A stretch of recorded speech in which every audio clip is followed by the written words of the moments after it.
ಒಂದನೇ ಪೇತೃ ಪತ್ರಿಕೆ 3ನೇ ಅಧ್ಯಾಯ 17ನೇ ವಚನ ಇವತ್ತು ನಾವು ಧ್ಯಾನ ಮಾಡೋಣ.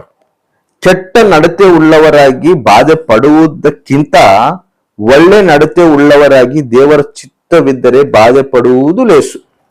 ವಾಕ್ಯವು ಏನಂತ ಹೇಳ್ತದೆ ಅಂದ್ರೆ, ಕೆಟ್ಟ ನಡತೆಯಿಂದ ನಾವು ಬಾಧೆ ಪಡೋದಕ್ಕಿಂತ ಒಳ್ಳೆ ರೀತಿಯಾಗಿ ನಡೆದು ನಾವು ಬಾಧೆ ಪಡೋದು ಲೇಸು. ಅಂದ್ರೆ ಕೆಲವೊಬ್ರು ತಪ್ಪು ಮಾಡಿ ಆ ತಪ್ಪಿಗೆ ಶಿಕ್ಷೆ ಅನುಭವಿಸಿ ಬಾಧೆ ಪಡ್ತಿರ್ತಾರೆ. ಅದಕ್ಕಿಂತ ಇನ್ನೂ ಕೆಲವರು ಏನು ತಪ್ಪು ಮಾಡದೇನೆ ಬಾಧೆ ಅನುಭವಿಸ್ತಿರ್ತಾರೆ, ಶಿಕ್ಷೆ ಅನುಭವಿಸ್ತಿರ್ತಾರೆ. ಅದು ಲೇಸು ಅಂತ. ಬಾಧೆ ಅನ್ನೋದು ಯಾರಿಗಿರೋದಿಲ್ಲ, ಎಲ್ಲರಿಗಿರ್ತದೆ ಬಾಧೆ. ಬಾಧೆ ಇಳಿದಿರುವಂತ ಮನುಷ್ಯನೇ ಇಲ್ಲ, ಶ್ರಮ ಇಳಿದಿರುವಂತ ಮನುಷ್ಯನೇ ಇಲ್ಲ, ದುಃಖ ಇಳಿದಿರುವಂತ ಮನುಷ್ಯನೇ ಇಲ್ಲ. ಎಷ್ಟು ಧನವಂತನಾದರೂ ಕೂಡ ಅವನಿಗೆ ಕೂಡ ನೋವು, ಬಾಧೆ, ದುಃಖ ಇದ್ದೇ ಇರ್ತಾವ. ಅಂಬಾನಿ ಆದರೂ ಕೂಡ ಅಂಬಾನಿ ಎಷ್ಟು ಅವನಿಗೆ ಬೇಕಾಗಿದ್ದೆಲ್ಲ ಅವನ ಮುಂದೆ ಇದ್ರೂ ಅವನಿಗೆ ಕೂಡ ಬಾಧೆ ಐತೆ. ಏನು? ತನ್ನ ಮಗಗ ಅನಾರೋಗ್ಯ ಸಮಸ್ಯೆ ಐತಿ, ಅದು ಅವ್ರಿಗೆ ಅದೊಂದು ಬಾಧೆ. ಬಿಲ್ಗೇಟ್ಸ್ಗಾದ್ರೂ ಕೂಡ ಬಿಲ್ಗೇಟ್ಸ್ ಏನಂತ ಹೇಳ್ತಾನ, ನನಗೆ ಬೇಡ ಅಂತ ಹೇಳಿದ್ರೆ ಬರೋದು ದುಡ್ಡು, ನನಗೆ ಬೇಕು ಅಂದ್ರೆ ನನಗೆ ಸಿಗದೆ ಇರೋದು ಸಮಾಧಾನ ಅಂತ ಹೇಳ್ತಾನೆ. ಅಂದ್ರೆ ದುಡ್ಡು ಐತೆ, ಸಮಸ್ತ ಐತೆ, ಆದ್ರೆ ಸಮಾಧಾನ ಇಲ್ಲ ನನಗೆ, ದುಃಖ ಐತೆ ನನಗೆ, ನೋವು ಅದಾವ ನನಗೆ. ಅರೆ ಎಷ್ಟು ಸಕಲ ಐಶ್ವರ್ಯವಂತರಲ್ಲ, ಧನವಂತನಿಗಾಗ್ಲಿ ಬಡವನಿಗಾಗ್ಲಿ ಯಾರಿಗಾದ್ರೂ ಕೂಡ ಬಾಧೆ ಅನ್ನೋದು ಇದ್ದೇ ಇರ್ತದೆ.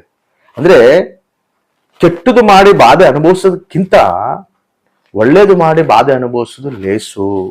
ದೇವರಿಗಾಗಿ ನಾವು ಬಾಧೆ ಅನುಭವಿಸೋದು ಲೇಸೋದು.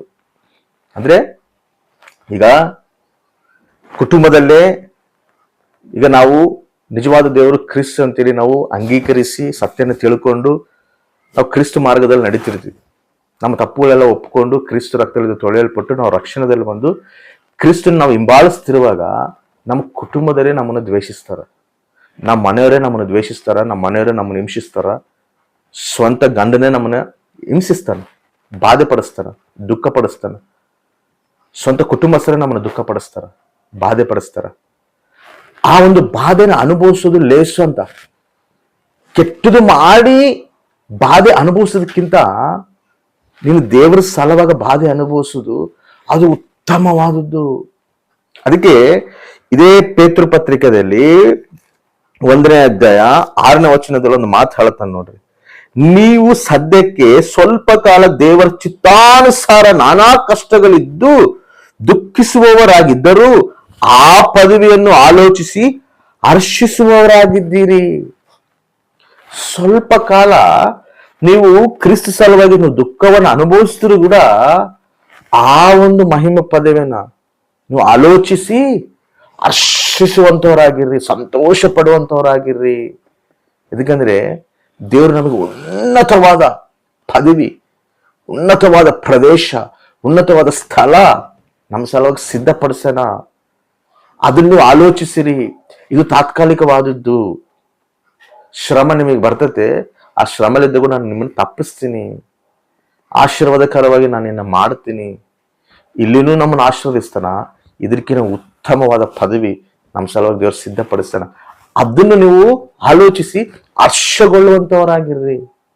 ಶ್ರಮ, ಈ ಶ್ರಮಲಿದ್ದ ಇನ್ನ ಏನೇನ್ ನಮಗೆ ಅಲ್ಲಿ ಸಿಗ್ತಾವ, ಅವನು ಮಹಿಮೆ ಪದವಿಯಲ್ಲಿ ದೇವ್ರು ನಮಗೆ ಏನ್ ಕೊಡ್ಬೇಕು ಅನ್ಕೊಂತಿದಾನ ಅಂತೇಳಿ ನಾವು ನೋಡಿದ್ರೆ ಯಾಕೋಬ ಪತ್ರಿಕೆದಲ್ಲಿ ಕೂಡ ಒಂದು ಮಾತು ಹೇಳ್ತಾನ.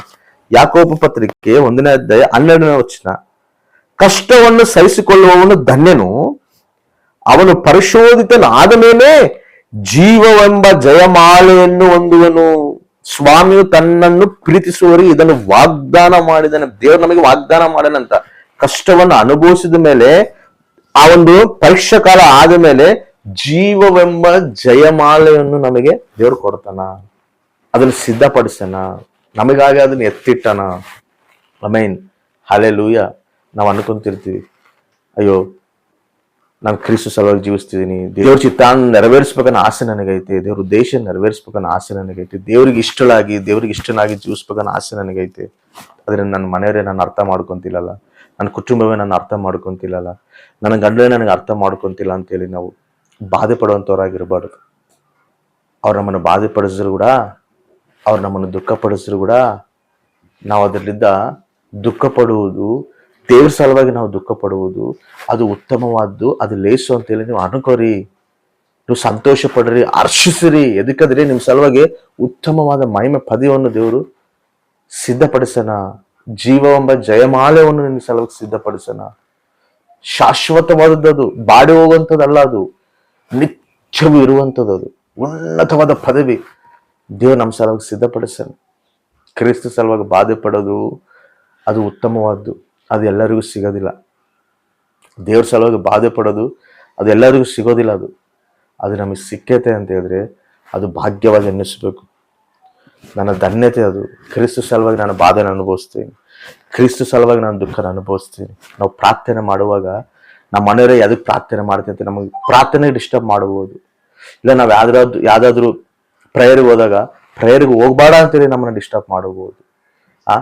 ದೇವ್ರ ಸನ್ನಿಧಿನಲ್ಲಿ ನಾವು ಇರ್ಬೇಕಂತ ಆಸೆ ಪಟ್ಟಾಗ ವಾಕ್ಯದಾನ ಮಾಡುವಾಗ ವಾಕ್ಯದಾನ ಮಾಡಬೇಡ ಅಂತೇಳಿ ನಮ್ಮನ್ನ ದುಃಖ ಪಡಿಸಬಹುದು.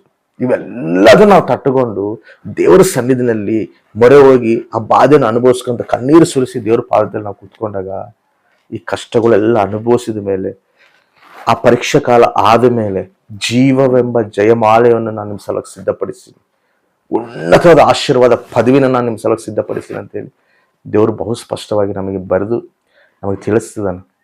ನೋಡ್ರಿ ಎಷ್ಟು ಉತ್ತಮವಾದ ಭಾಗ್ಯ ಇದು. ನಾವೆಲ್ಲರೂ ಕ್ರೈಸ್ತವರು ನಾವು ಜೀವಿಸ್ತಿರೋದೇ, ನಾವು ನಿರೀಕ್ಷಿಸ್ತಿರೋದೇ ಆ ಒಂದು ಪದವಿಗಾಗಿ, ಆ ಒಂದು ಸ್ಥಾನಕ್ಕಾಗಿ. ಪ್ರತಿ ಕ್ರೈಸ್ತವನು ಜೀವಿಸ್ತಿರೋದು ಆ ಒಂದು ಪದವಿಗಾಗಿ, ಆ ಒಂದು ಸ್ಥಳಕ್ಕಾಗಿ. ಅಲ್ಲಿ ನಾನು ಇರಬೇಕು, ನನ್ನ ಕುಟುಂಬ ಅಲ್ಲಿ ಇರ್ಬೇಕು ಅಂತೇಳಿ ಆಸೆಲಿದ್ದಲ್ಲ ಪ್ರತಿ ಕ್ರೈಸ್ತವನು ಜೀವಿಸ್ತಿರೋದು. ಮತ್ತೆ ಅದರಲ್ಲಿ ದೇವ್ರು ಏನ್ ಮಾಡ್ತಾನ, ನಮಗೆ ಉನ್ನತವಾದ ಪದವಿ ಕೂಡ ಕೊಡ್ತಾನಂತ. ಆ ಪದವಿನಲ್ಲಿ ಕೂಡ ಈ ಕಷ್ಟವನ್ನು ಅನುಭವಿಸಿ, ನನ್ನ ಸಲುವಾಗಿ ಯಾರು ಕಷ್ಟವನ್ನು ಅನುಭವಿಸ್ತಾರ ಅವರಿಗೆ ಜೀವವೆಂಬ ಜಯಮಾಲೆ ಕೂಡ ನಾನು ಸಿದ್ಧಪಡಿಸ್ತೀನಿ ಅಂತ ಹೇಳ್ತಾನೆ. ಅಲ್ಲಿ ಬಹುಮಾನ ಕೂಡ ನಮ್ಮ ಸಲ ಸಿದ್ಧಪಡಿಸ್ತಾರೆ. ಅದಕ್ಕಿಂತ ಧನ್ಯತೆ ಯಾರಿಗೈತಿ? ಸಂತೋಷ ಪಡಬೇಕು ನಾವು. ನಮ್ಮನ್ನ ಯಾರನ್ನ ದುಃಖ ಪಡಿಸ್ತಾ ಇರೋದ್ರೆ ಸಂತೋಷ ಪಡಬೇಕು. ದೇವಾ, ನಿನ್ ಸಲುವಾಗಿ ದುಃಖ ಪಡುವಂತ ಕೃಪೆ ನನಗೆ ಕೊಟ್ಟಿಯಲ್ಲ, ನಿನ್ ಸಲುವಾಗಿ ನಿಂದೆ ಅನುಭವಿಸುವಂತ ಕೃಪೆ ನನಗೆ ಕೊಟ್ಟಿಯಲ್ಲ, ಅದಕ್ಕಾಗಿ ನಿನಗೆ ಸ್ತೋತ್ರ ಸ್ವಾಮಿ ಅಂತೇಳಿ ನಾವು ಸಂತೋಷ ಪಡಬೇಕು.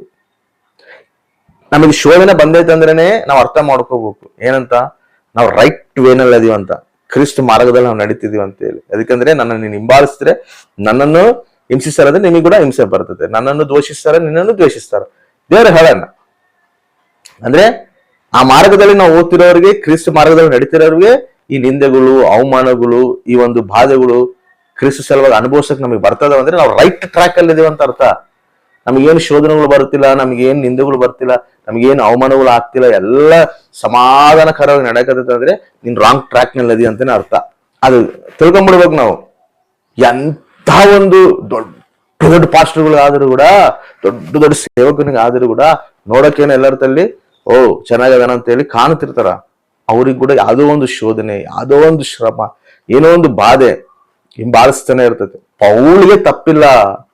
ಪೌಲ್ ಏನಂತ ಹೇಳ್ತಾನೆ ಹೇಳು, ಪೌಲು ಎಲ್ಲಿ ನಿಂತು ಪ್ರಾರ್ಥನೆ ಮಾಡಿದ್ರೆ ಅದ್ಭುತ ಕಾರ್ಯ ಆಗ್ತಿರ್ತ. ಪೌಲು ಸತ್ತೋಗಿರೋನು ಕೂಡ ಎದ್ದಾಳಿಸ್ತಾನ, ಕುಂಟ್ರನ್ನ ಎದ್ದಾಳಿಸ್ತಾನ. ಅಷ್ಟು ಅಭಿಷೇಕ ಇರುವಂತ ಪೌಲು ಏನಂತ ಹೇಳ್ತಾನೆ ಗೊತ್ತಾ, ನನಗೊಂದು ಮುಳ್ಳೈತೆ, ಒಂದು ಶೂಲನಲ್ಲಿ ಇಟ್ಟನ ದೇವ್ರು. ನಾನು ಮುಮ್ಮಾರು ಕೇಳಿನ ದೇವರಿಗೆ, ದೇವಾದಿ ತೆಗಿ ಅಂತ ಹೇಳಿ, ನನ್ನ ಕೃಪೆ ನಿನಗೆ ಸಾಕು, ನೀನು ಹೋಗಂತ ಹೇಳ್ತಾನೆ. ಅಂದ್ರೆ ಪೌಲು ಕೂಡ ಆ ಒಂದು ಬಾಧೆ ತಪ್ಪಿಲ್ಲ, ಖಚಿತವಾಗಿರ್ತೈತೆ. ಅದು ಇಲ್ಲ ಅಂದ್ರೇನೆ ನಾವು ಅರ್ಥ ಮಾಡ್ಕೋಬೇಕಾಗಿರೋದೇನು, ನಾವು ರಾಂಗ್ ಟ್ರ್ಯಾಕ್ ನಲ್ಲಿ ಹೋಗಿನೇನು, ನಾನು ಲೋಕದಲ್ಲಿ ಕಲ್ತು ಬಿಟ್ಟಿನೇನು, ಸಾತಾನ ಆಲೋಚನೆಗೆ ನಾನು ವಿಧೇಯ ಆಗ್ಬಿಟ್ಟಿನೇನು ಅಂತ ನಾವು ಗ್ರಹಿಸ್ಬೇಕು.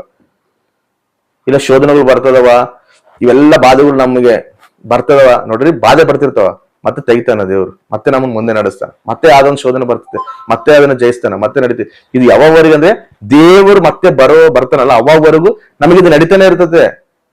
ಶ್ರಮ ಇಲ್ಲದೆ ಕ್ರೈಸ್ತವ ಜೀವಿತ ಇಲ್ಲ. ನಾವು ನಡೀತಿದೀವಿ ಅಂದ್ರೆ ಇವೆಲ್ಲ ಬರ್ತಿರ್ತಾವ. ಆದ್ರಲ್ಲೂ ಕೂಡ ಇದರಲ್ಲೂ ಕೂಡ ನಮ್ಗೆ ಧೈರ್ಯ ಇರುತ್ತೆ, ಇದರಲ್ಲೂ ಕೂಡ ನಮಗೆ ಒಂದು ಭರವಸೆ ಇರ್ತದೆ, ಇದರಲ್ಲೂ ಕೂಡ ನಮಗೆ ಒಂದು ಉನ್ನತವಾದ ಒಂದು ಬಲ ಇರ್ತದೆ, ಒಂದು ಶಕ್ತಿ ಇರ್ತದೆ. ಅದಕ್ಕಂದ್ರೆ ಬಲಹೀನ ಸ್ಥಿತಿನಲ್ಲೂ ಕೂಡ ಬಲಪಡಿಸುವ ದೇವರು ನಮ್ಮ ಜೊತೆ ಇದ್ದಾನೆ. ಅದು ಮರಿಬಾರ್ದು. ಹಂಗೆ ಇಟ್ಕೊಂಡೆ ನಾವು ನಡಿಬೇಕು. ಕಷ್ಟ ಬಂದ್ರು ನಮ್ ದೇವ್ರು ನಮ್ಮ ಜೊತೆ ಇದ್ದಾನೆ. ನಷ್ಟ ಬಂದ್ರು ನಮ್ ಜೊತೆ ದೇವರದನ, ಬಾಧೆ ಬಂದ್ರು ನಮ್ ಜೊತೆ ದೇವರದನ. ಆ ಬಾಧೆಗಳಿಗೂ ಒಂದು ಸಂತೋಷ ಇರ್ತದೆ, ಆ ದುಃಖನಲ್ಲಿಗೂ ಒಂದು ಸಂತೋಷ ಇರುತ್ತೆ. ಎದಕ್ಕೆ ಹೇಳು? ಕ್ರಿಸ್ತ ನನ್ ಜೊತೆ ಅದನ್ನಲ್ಲ, ಸತ್ಯ ದೇವ್ರ ನಾನು ತಿಳ್ಕೊಂಡಿನಲ್ಲ, ಅದಕ್ಕಿಂತ ಸಂತೋಷ, ರಕ್ಷಣೆ ಸಂತೋಷಕ್ಕಿಂತ ಆನಂದ ಇನ್ನೊಂದಿಲ್ಲ. ನಾವು ರಕ್ಷಣೆ ಆನಂದನ ಅನುಭವಿಸ್ತಿರ್ತೀವಲ್ಲ, ಅದಕ್ಕಿಂತ ಆನಂದ ಇನ್ನೊಂದಿಲ್ಲ, ಅದಕ್ಕೆ ಸಮಾನದ ಇನ್ನೊಂದಿಲ್ಲ. ಆ ರಕ್ಷಣೆ ಆನಂದ ನಾವು ಅನುಭವಿಸ್ತಿರುವಾಗ ಈ ಕಷ್ಟಗಳು, ಈ ನಿಂದೆಗಳು, ಈ ಬಾಧೆಗಳು, ಈ ಅವಮಾನಗಳು ಇವೆಲ್ಲ ಸಣ್ಣ ಅನಿಸ್ತವೆ ನಮಗೆ. ಯಾಕಂದ್ರೆ ನಾವು ಕ್ರಿಸ್ತನಲ್ಲಿ ಆನಂದಿಸ್ತಿರ್ತೀವಿ, ಕ್ರಿಸ್ತನಲ್ಲಿ ಪರವಶಿಸ್ತಿರ್ತೀವಿ. ಅದು ಉನ್ನತವಾದ ಅನುಭವ, ಅದು ಸಂತೋಷ ಪಡ್ಬೇಕು ನಾವು. ಯಾರಿಗಿಳಿದು ಭಾಗ್ಯ ದೇವರು ನಮ್ಗೆ ಕೊಟ್ಟನಲ್ಲ. ಆಮೇನ್.